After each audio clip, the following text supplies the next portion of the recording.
Good evening, I'm Ces Orenia Drilon. I'm Pauline Verzosa. And I'm Sean Yao. The big stories tonight. Is there a change in the government stand on the public transport modernization program? New Transportation Secretary Vince Dizon says he's willing to talk this over with stakeholders and will present a solution in 2 weeks. Dizon says he's even willing to talk to transport group Manibela, which is currently staging a 3-day strike.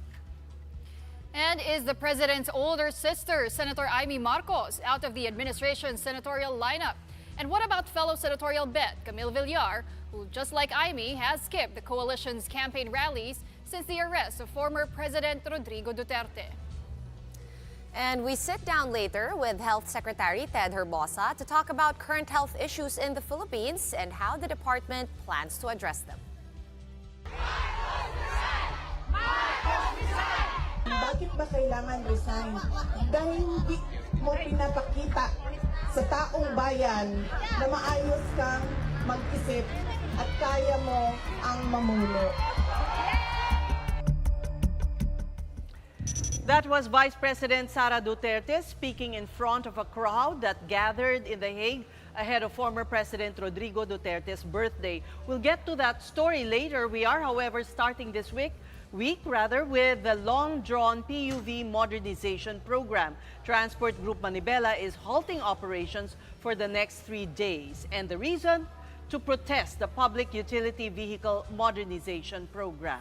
Manibela is accusing the government of misleading data regarding the consolidation process. Ltfrb claims 86% of public utility vehicles have applied for consolidation, but Manibela says only 40% has been approved. Transportation Secretary Vince Dizon said they are still verifying the data and calls for Manibela to end the strike and negotiate. Dahil doon sa mga maling datos na inilabas ng Ltfrb at ng DOTR, puro penalty ang inaabot namin. Pababayaan pa po ba natin na nakaupo itong mga sinungaling dyan sa ahensya? Tingin ko naman, hindi naman rason para mag-strike pag ang gobyerno nagbabalidate ng numero, di ba? Hindi naman rason yun. Kaya nga ang pakiusap ko when I heard na magsa-strike ang Manibela is, imbes na strike, mag-usap na lang tayo. And with the number of jeepneys off the roads until Wednesday, the DOTR has extended the MRT's operating hours and deployed free bus services for affected commuters. And over the next 2 weeks, the DOTR will be meeting with transport groups before deciding on the next steps for the modernization program. This time, it will be different. We will be open to changes because clearly, there are some issues that need to be resolved. Let's find out the latest development on this issue. And joining us tonight is Ltfrb spokesperson, Attorney Ariel Inton. Good evening, Attorney. And first question po, bakit po ang layo ng mga ang numero ng bilang ng nag-a-apply sa na-approve? Anong dahilan nun? Okay, maraming salamat po. Magandang gabi po sa inyo. Magandang gabi sa ating mga taga-subaybay. Una po, dun po muna tayo sa point of reference nun percentage. Yung pong 86%, 86.23%, it refers to the number of those that applied for consolidation. Ibig sabihin, sa 191,730 units na may prangkisa, ang nag-apply na po sa consolidation ay 165,334.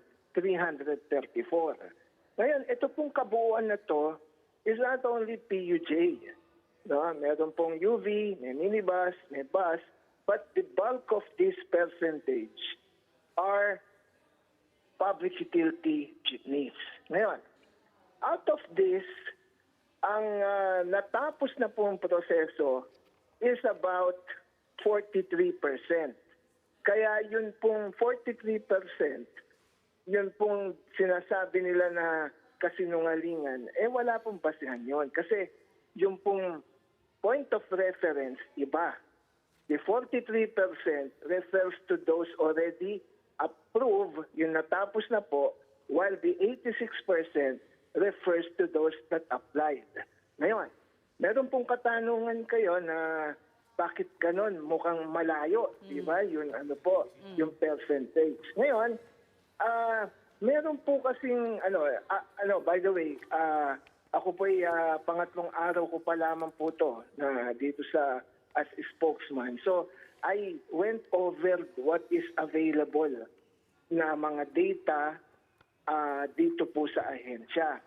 And ang nakita po natin dito ay yung pong mga nag-apply are through the years, through the years po yan.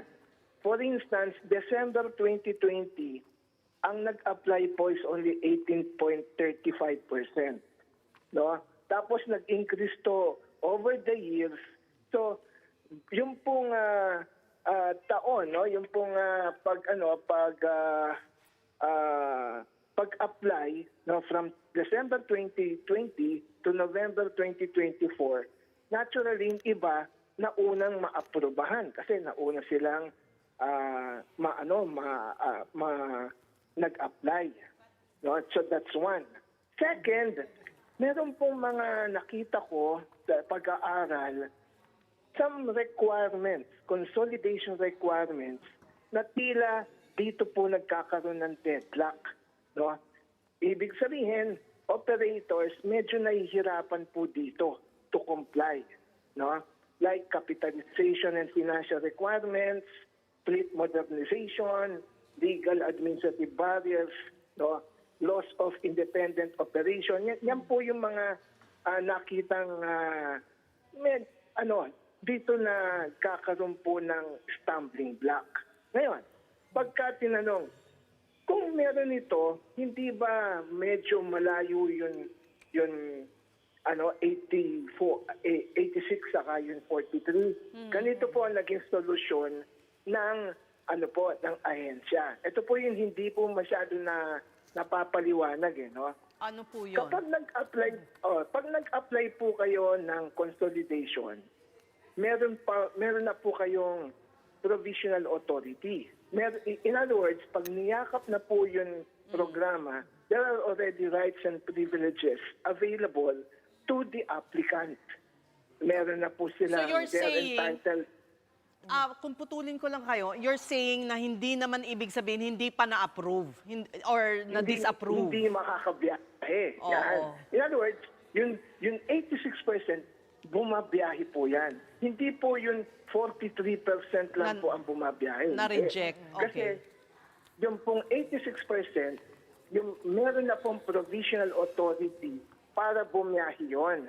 So, kapag dahil nga may mga mahirap makomply, binibigyan na ng provisional authority yun para makabiyahe.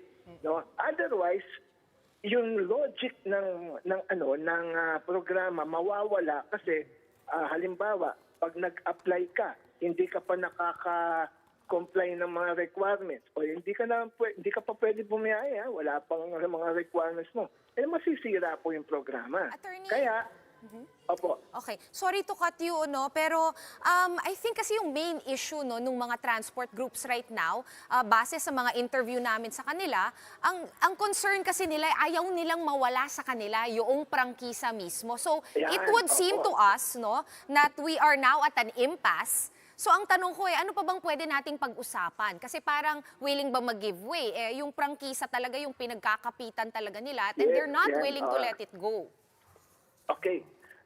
Ganito po, Ang isang major stumbling block na sinasabi nga ng mga opposition dito sa consolidation is that when you consolidate, yung pong prangkisa will no longer be in the name of the operator.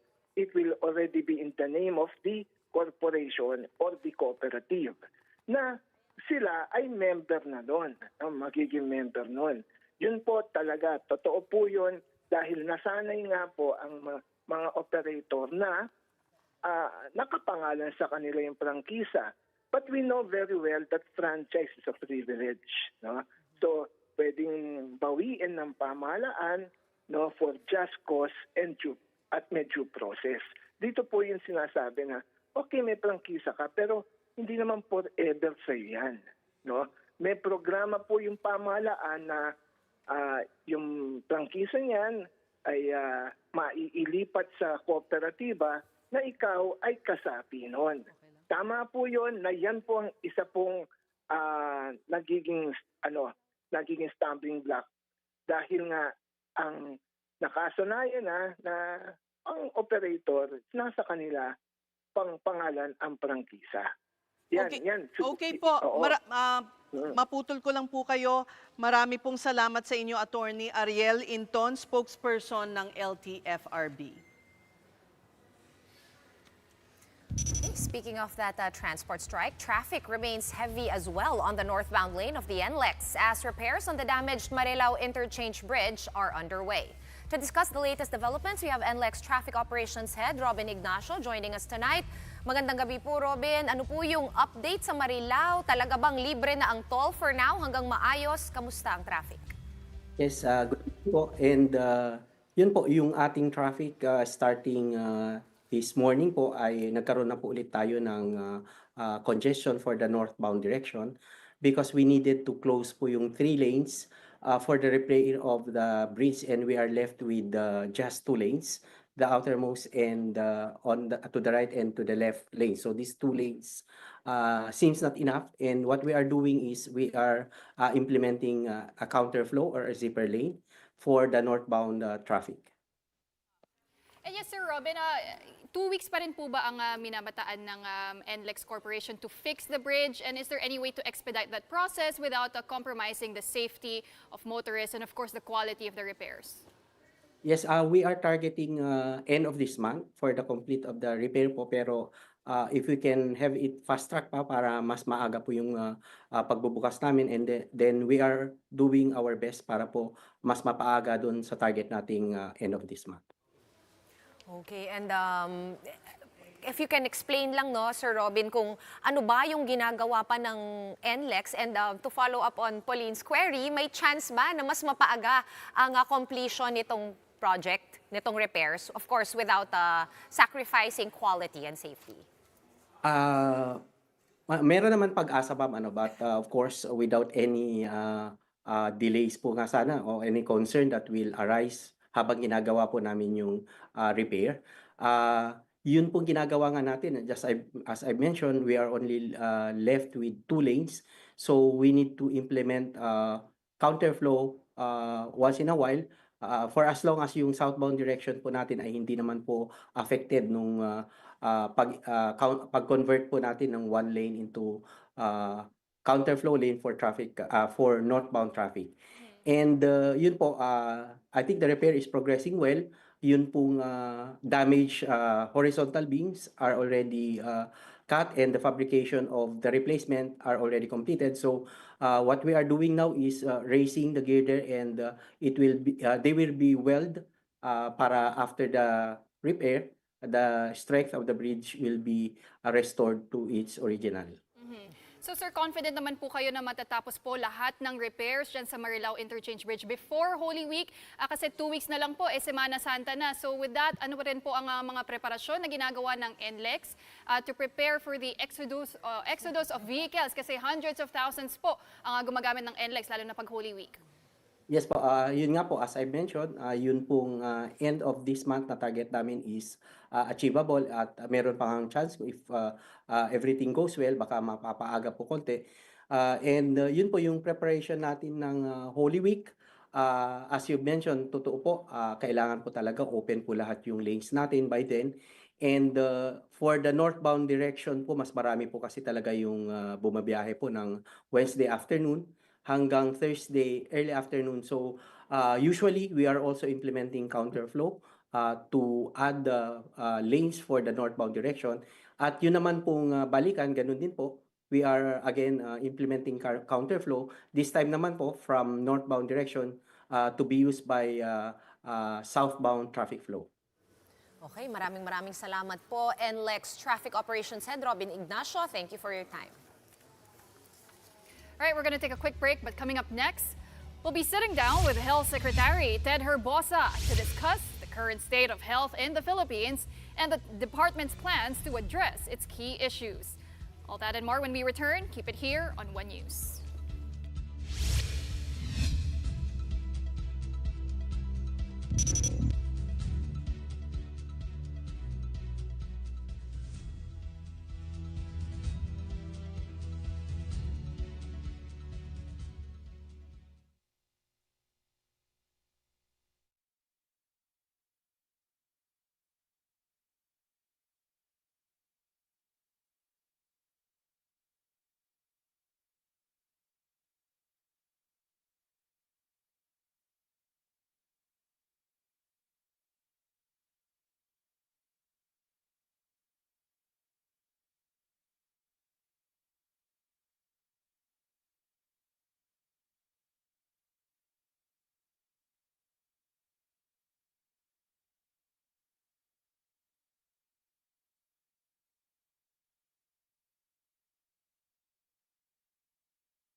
You're watching the big story here on One News. Wait and see. This is all Malacanang has to say after President Bongbong Marcos seemingly dropped his own sister, Senator Amy Marcos, from the administration slate. Recall that in previous campaign rallies of the Alianza para sa Bagong Pilipinas, Marcos would always make it a point to mention his sister as among the senatorial candidates of their ticket, even when she's absent. But it was an entirely different story during their sorties in Cavite and in Laguna. Si Camille Villar, wala po rito.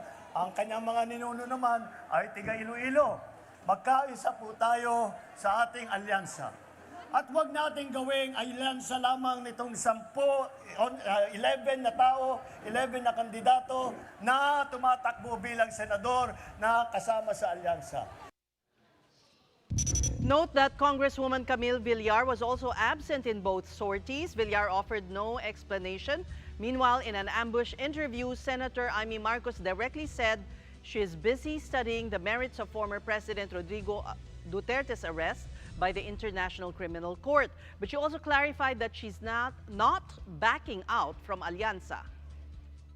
Bibisi-bisihan ako. Mahirap mag-aral ng international law. Importante ang Pilipino ay dapat ilitis sa sariling bansa, sa sariling korte. You have not withdrawn from Alianza? No action taken. But the reality is, kung maaalala nyo, mulat sa poll, sinabi ko naman na independent ako. The palace still cannot tell if the Marcos siblings have already talked things out, but their party mates are thankful that at least Senator Amy has made her stand clear. If that is her stand, then we will respect her stand, no? So mas mabuti na nga sinabi niya yun, at least alam namin ang stand niya tungkol dito sa alyansa. No? Maliwanag po ang kanyang sinabi at hintayin na lamang po ang susunod na mga rally para malaman po natin kung ano po ba yung ibig niya talagang sabihin dito. Well, to more important matters, health, jobs, and food top the latest survey of what voters want addressed by candidates in the upcoming midterm elections. And so much needs to be discussed about the state of our country's healthcare system. And we have with us tonight Secretary Ted Herbosa of the Department of Health. Good evening to you, Secretary. Thank you for your time. Good evening, Cez. Good evening, Sean and Pao. Thank you for having me. First of all, it's World TB Day, and Yes. we rank 4th in the world. Correct. And that's something that I wouldn't be proud of, but I'm actually now the chairman of the Stop TB Partnership Global because I'm in the top 5.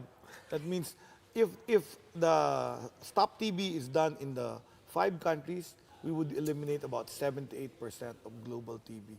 So we carry quite a big burden in the country.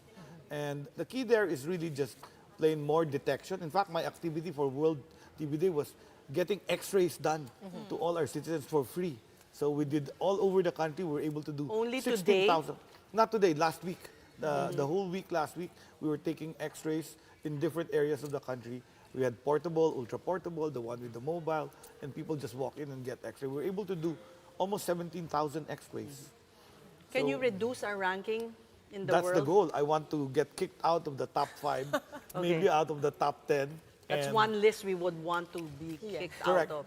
And I'm particularly emphasizing TB because these were one of the first instructions to me of the president. When he appointed me in 2023, he asked me the question, why are we in the top 5 in TB? So it's a big problem. It's both a social and a health problem. But TB today is detectable, it's treatable, and people shouldn't be getting it. What is the reason nga? It's more of a social problem. There's still stigma to tuberculosis. Many people are afraid when they get the diagnosis. They hide the fact that they have TB when in fact it's just like it can be treated with antibiotics. So, If I may say, Doc, no, it's a secretary. It's a lot of people only find out when they have health screenings like mandatory. Like you're Correct. about to get a job, and then by then you're like, how will I go to the job if they find out I have TB?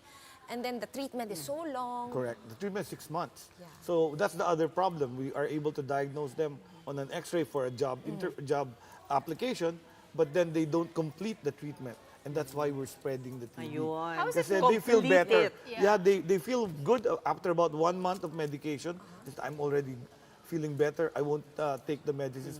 They won't complete the course. So they end up with multiple drug-resistant TB.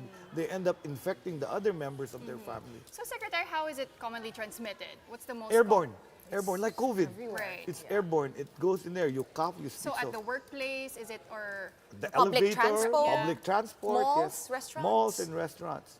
So the key really is that because it's airborne, it's easy to spread. So the key is really to treat all those, find all those that are positive, like COVID. Remember during COVID, we look for those that are infected and then treat them. And is treatment free for the poor? Yes, for the poor, it's free. And PhilHealth also covers it. There's some coverage. So the treatment is like you go to a treatment center, a TB dots. Yeah, directly observed therapy center. So you go to the dots so that they will watch you take the medication. In fact, that was one of the problems during COVID. Many were isolated from their TB So that's dots. why tumaas ang incidence. Yes, kasi marami pala dito sa may TB. Di sila pumupunta doon sa barangay nila. They go to the other places where no one knows them because of the stigma, because of the shame.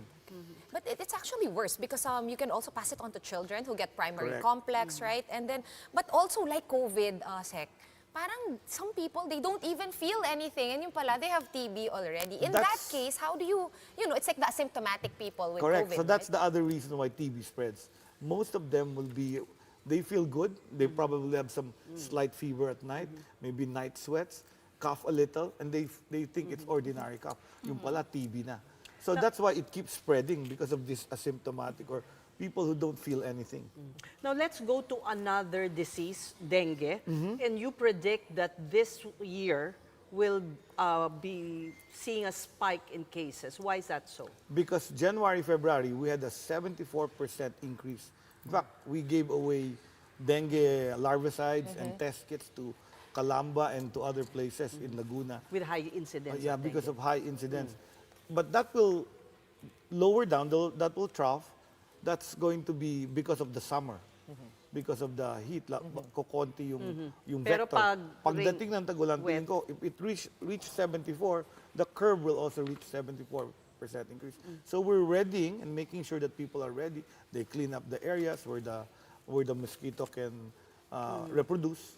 Meron kaming promotion Taob, taktak, tuyo, takip. So these are the places where water, Stagnant water. 40s.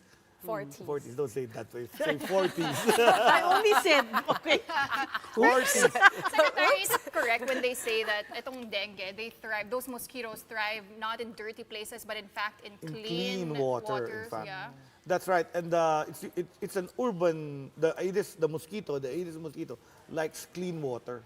In fact, when we did our rounds in Quezon City, in Batasan Hills, I discovered some places, walang rain, pero yung mga contador, the connections to the tubes for the piping in the house, may goma lang.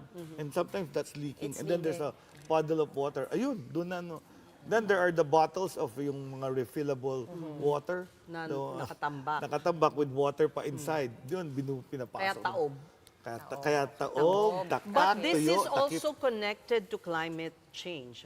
Yes, we have a theory also that because of global warming and then the erratic rainy season, even in January, February, this led to that 74% increase. So we're just getting people aware.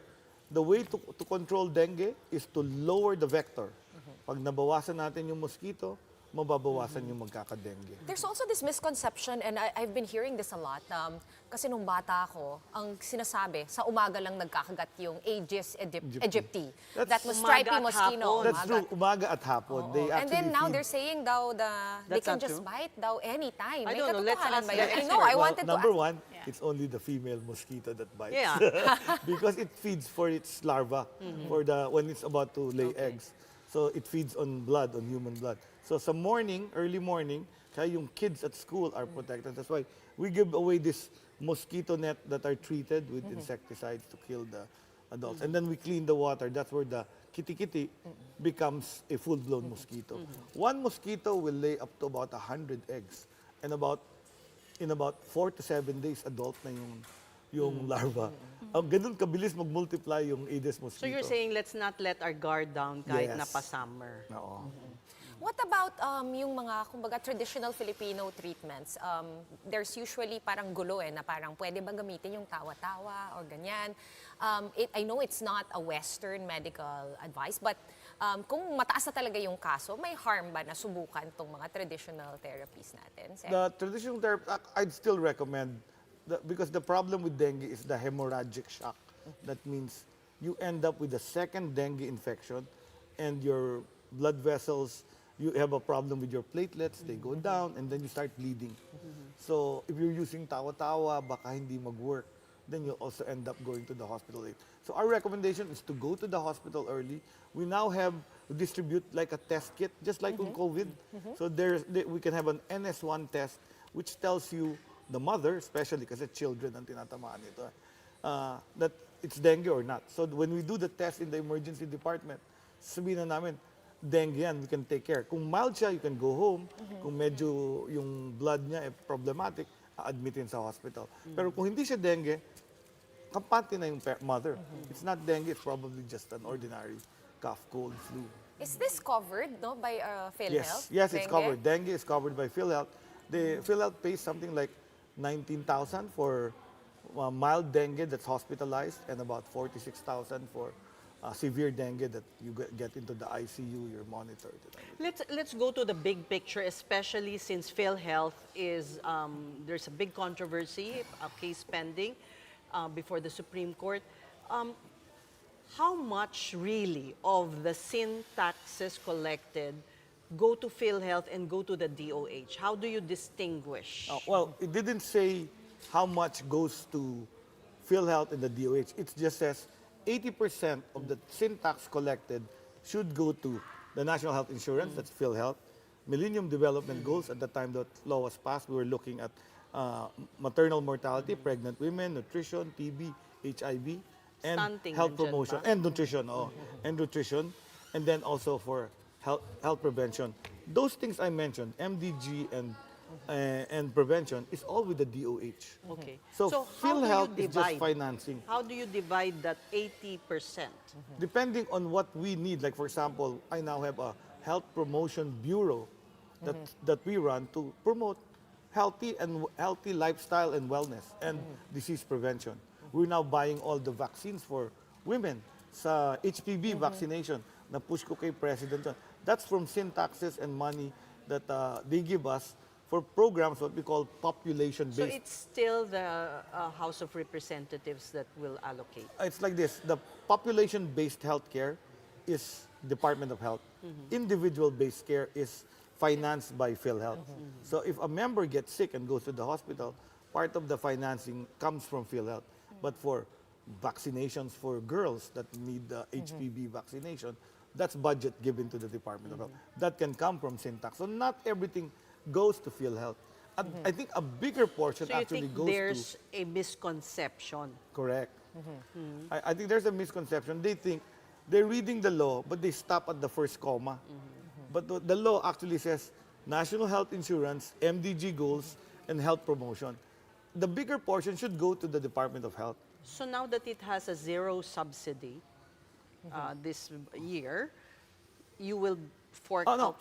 Be careful. Zero subsidy from government. Yes. But we all have a corporate operating budget of 280 billion. And then I have another 250 billion from the Department of Health. So technically, it's about $500 million for... And how do you apportion that 80%, Doc? Can you give us a behind-the-scenes look? Does this happen at the start of every fiscal year? When do you get the money, and how do you decide? Obviously, every year things So will this be is different. the budget. So every year. So now we're preparing. It's budget season. We're preparing for the budget for 2026.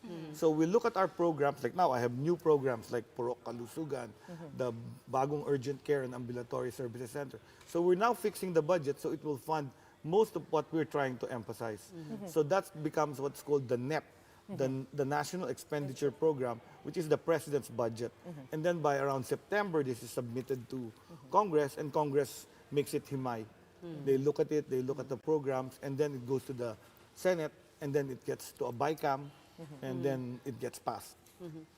So this is independent pa of what is given to you by the national budget. Correct. No, well, The collection from sin tax is what Is we call a independent. soft earmark. Ang term ng Department of Finance, it's a soft earmark. These are taxes can be used to fund the general appropriations, which is the budget for population health. Well, Secretary Secretary, if we're talking about the big picture, right, I wanted to ask about lowering out-of-pocket expenses. You said you wanted to really address inequality and affordability in terms of healthcare, and right now for the working class, the out-of-pocket expenses are still at 60 to 70%. Correct.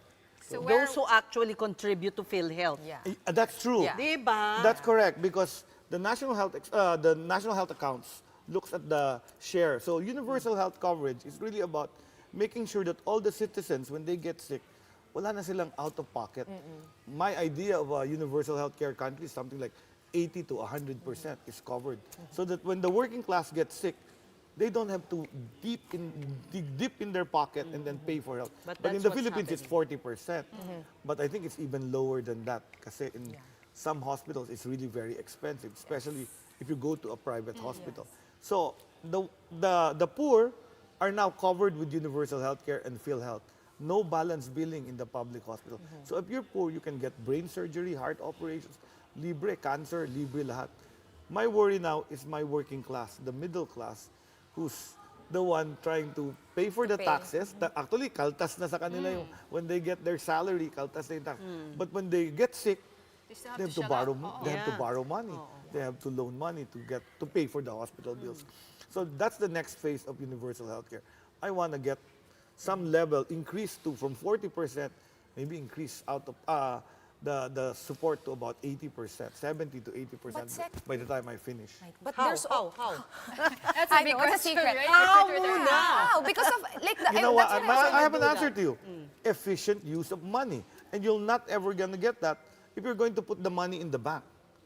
That's why, Which is what PhilHealth which is did. why we in the board in PhilHealth said, no, let's use that to pay the health emergency allowance. But that's what I wanted to ask, because absorptive capacity also came up in the oral arguments. It's Correct. been coming up. Even PhilHealth has said na merong problema talaga. I'm sure there's really also a problem even with the DOH. So how do we try to increase that absorptive capacity so we I'm can going to hire Elon Musk for doing my Right sizing. government efficiency. I don't think so.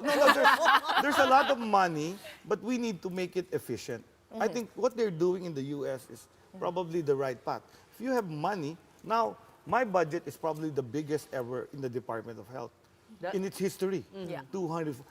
But I want to use it efficiently. Okay, Right. how will you do that? Making sure That's you plan easier it well. said than done. So that's where the budgeting comes in. Plus yung corruption pa. Yeah. Well, number one, you weed out the corruption. Make sure the corruption is you? eliminated. Is that possible? Have you? Next, we try, and then the next is planning. It's like budgeting for the house. You have a certain amount of budget. You know this is what you will be spending. You make sure you spend that money. You know, last year I returned about 760 million to the National Treasury. Oh. The year before that, it was 1.9 billion. So Wait a hindi minute. pa siya efficient. Pero Hindi it's siya more efficient. efficient. It's getting more efficient. Well, instead of giving it to fraudulent, claims, Yeah. but then the fact that the money is there, unutilized, it's almost like a crime. That's right. That's right. That's what we call when the money is in the bank. That's what we call lost opportunities. Yeah. This is money that I could have paid for Yeah. Save citizens of the lives. Philippines Exactly. that were having trouble to look for money, who loan Okay. money for the health. So really, I think You there are mentioned an alternative is to really just make all the public hospitals free. Yeah, that's one. One idea is to go back to that concept of free healthcare in the public hospital. But I think if you talk about efficiency, I'll talk about digitalization. That's what Because- Dr. Mercado was also talking Exactly. about. So if you want to use the money efficiently, like our cell phone bill, you know exactly how much your bill is. If we can do that for healthcare, efficiently be able to use digital, then I will know every centavo where it goes. I can also fight corruption with Or data digitalization. analytics as I'll use well, data right? analytics. Do you have This a is what timeline for DOJ that, is doing. Secretary? Because Dr. Mercado of PhilHealth said 2 to 3 years it will take to completely digitalize and For coordinate PhilHealth. everything for PhilHealth. Do you think kayang ito i-roll out? So me, I'm a little bit more optimistic. I'm saying I want services already use digital. So for example, our hospitals, government hospitals are full, pila-pila yung patient. Why don't we put out an appointment system through the phone? So that you go only to the hospital at the time of your appointment. Because now, people go to the hospital at 4 a.m. so that they will be seen at 8 p.m. Kawawa naman sila. Tapos they absent from work the whole day. So if they have an Kaya yan, appointment, I think that's a digital appointment system. We can, then telemedicine. Baka after that, follow up, you don't have to go back. We just email you the results. Actually, low-hanging fruit na to from Low-hanging COVID fruit From yan. COVID. Exactly, Diba? I We're saw already it during doing COVID. Yeah. We did it in COVID. We did Pero it. huminto tayo uli. Oo. Bumalik tayo sa Totoo face yan, to face. next month. Next month, pwede na. So in Cebu, they didn't give it up. They have this command center. So one of the other things, aside from that patient appointment system, I also want to build command centers in the Department of Health Central. It's like a NASA. So you know exactly where people are getting high dengue, measles, or everything. So you want that digitalization command center, and you also want the regions to do that and the hospitals to do that. That way, I get with efficiency. With Okay. amount of money, I can take care of Okay. 120 million Filipinos. We really need more than 20 minutes. Of course. about this. So, we hope to see you again, Secretary, kasi ang dami pang naming tanong. No, but I have 3 important reminders lang. Okay. To keep healthy, remember my name, Ted. Tamang pagkain, ehersisyo at disiplina para sa kalusugan. Tamang pagkain, bawal ang maalat, matatamis at matataba. Ehersisyo, 30 minutes every day. Disiplina, bawal ang smoking, vape, droga at alcohol. Matulog ng tama. Parang kandidato, Sleep well. Are you sure? Thank you so much, Health Secretary Thank you very Ted much. Herbosa, and we'll see you again here on The Big Story soon. Thank you. Thank you. Right, we're going to pause for another breather, but right after that, from calls of resignation to comparing former President Duterte to former Senator Ninoy Aquino, we'll be getting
Welcome back.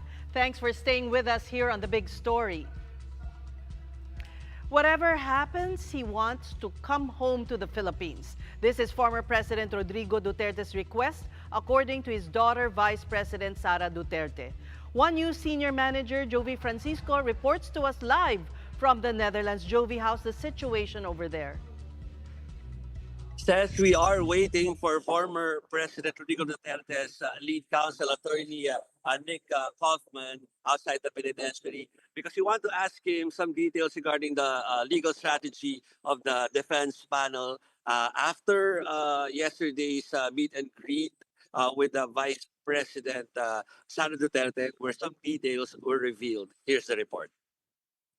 After the speeches on stage, the Duterte supporters who are based in nearby European cities lined up to take a photo with Vice President Sara Duterte. Be strong, and then we believe on him and we love him very much. Sana po, makauwi na si Tatay Digong. We love you!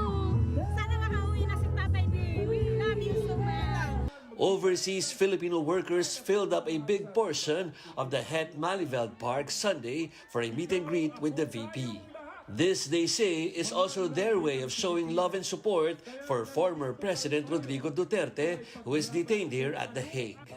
Happy birthday to you. Happy birthday to you. Happy birthday, Tatay Digong. Happy birthday to you. One more. Happy birthday to you. Happy birthday to you. Happy birthday, Tatay Digong. Happy birthday to you. Tatay Digong, we love you. They sang the birthday song, other known Duterte anthems, and chanted their demand, "Bring Rodrigo home." Duterte! Duterte! On stage, the Vice President gave updates about her father's condition. Tumigil na siya sa kakahingi ng Pinoy na ulam dahil parang hindi talaga kaya nung nagluluto sa loob ang Pinoy na ulam. Pero nagpadala ako kahapon ng PDF file ng mga recipes na pwedeng sundin nung nagluluto. Off stage, she discussed to the media what his father told her about the case against him at the ICC. He was very confident about the legal arguments, and there is no case to begin with. I'm here until the entire team is set up. The entire legal team is set up, and I come up with a scheduling with my siblings on who will stay here and do it. She also shared that in their most recent conversation, her father told her to bring him home. Pa, sabi ko, yung kagustuhan mo na umuwi, yan din yung katapusan ng buhay mo. Magiging Ninoy Aquino Junior ka. At sinabi niya sa akin, sabi niya, kung ganyan ang kapalaran ko, then so be it. Basta lang mauwi ako sa Pilipinas. But according to Attorney Cristina Conti, there's a zero chance that Duterte will be granted interim release. For the 4 crimes, main crimes that the court tries, crimes against humanity, crimes of aggression, genocide and war crimes, no interim release has been granted by the court for any of those accused of these crimes. So, from my point of view, there is zero probability that Sara Duterte or the Duterte camp could bring home Duterte by May 2025. And as the Duterte camp prepares for Digong's 80th birthday, those critical of Duterte's war on drugs are preparing for a birthday surprise this coming weekend. Duterte panagutin! Duterte panagutin! Ng mga kababayan natin, hindi lamang dito sa Europa o sa Netherlands, but all across the globe, yung nalalapit na birthday ni dating Pangulong Duterte, ngayong darating na March 28, ang bayan, ang Bagong Aliansa ng Makabayan at iba't ibang organisasyon sa ilalim nito, all across the globe ay nagkakasa ng isang Global Day of Action, panawagan para sa tuloy-tuloy na pagpapanagot kay Duterte. Says there's interest regarding the preparations for the trial on September, mainly because the ICC gave deadlines for both the prosec and the defense, April 4 and April 11, for them to submit some evidence and disclose evidence, and also to give a list of witnesses that they will be presenting, and so that these witnesses will be protected as early as now, Seth. Pero alam ko, Seth, meron pa kayong gustong malaman sa sinabi ni VP Sara kahapon, which is her statement regarding resignations called for President Bongbong Marcos. Let's listen in. Bakit ba kailangan resign? Dahil hindi mo pinapakita sa taong bayan na maayos kang mag-isip at kaya mo ang mamuno. Thank you. That was Jovi Francisco reporting to us live from the Netherlands.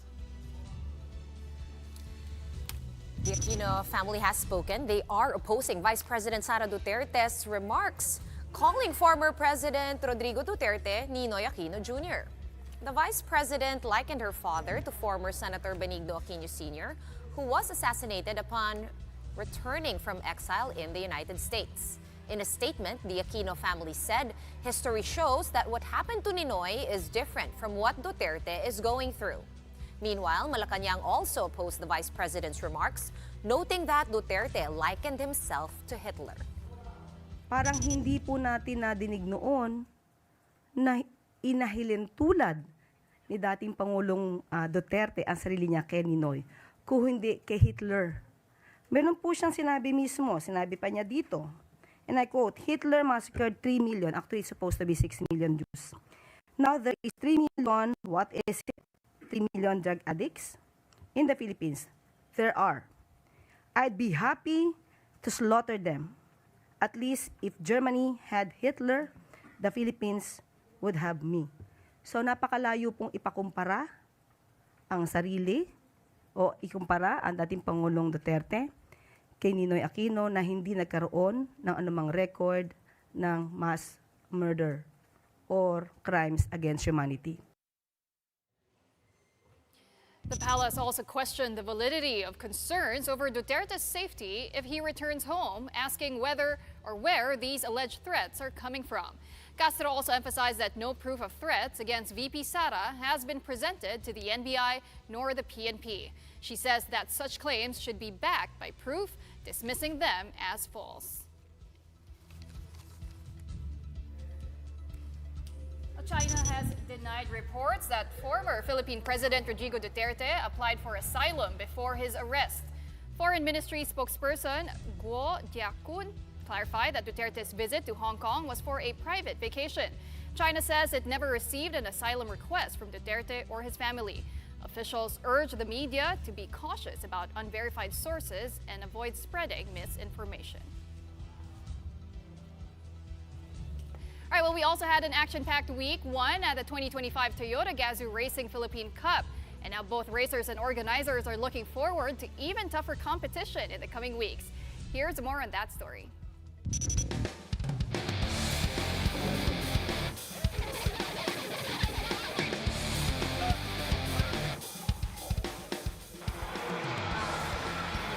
In the world of motorsports, it's not just about speed. It's about strategy, courage, and fierce competition. An adrenaline-pumped day unfolded during the first week of the 2025 Toyota Gazoo Racing Philippine Cup. The intense head-to-head battles continue to draw racing fans back into the world of motorsports. We are always bringing the excitement, the thrill, and we always push our limits for the better. As early as 10 a.m., racers were already tearing up the track.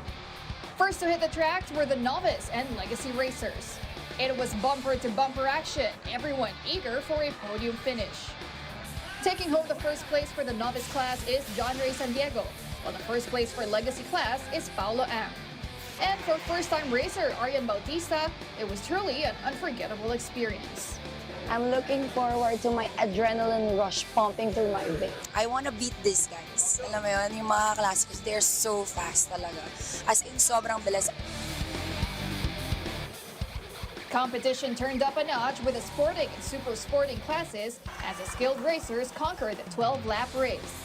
The race was neck and neck, but mental toughness and resilience were keys to getting that podium finish. Super sporting class first place is Myla Alivia, while Russell Reyes claimed the first spot for the sporting class. I made a good start, but unfortunately we had some issues with the car that prevented me from progressing up the field. But yeah, that's racing. So guys, please come for the second round of Toyota Gazoo Racing Philippine Cup. It's gonna be exciting, more action-packed. Please come and enjoy with us. The next race weekend for the 2025 Toyota Gazoo Racing Philippine Cup will take place on May 16 to 18. And that's it for the show on this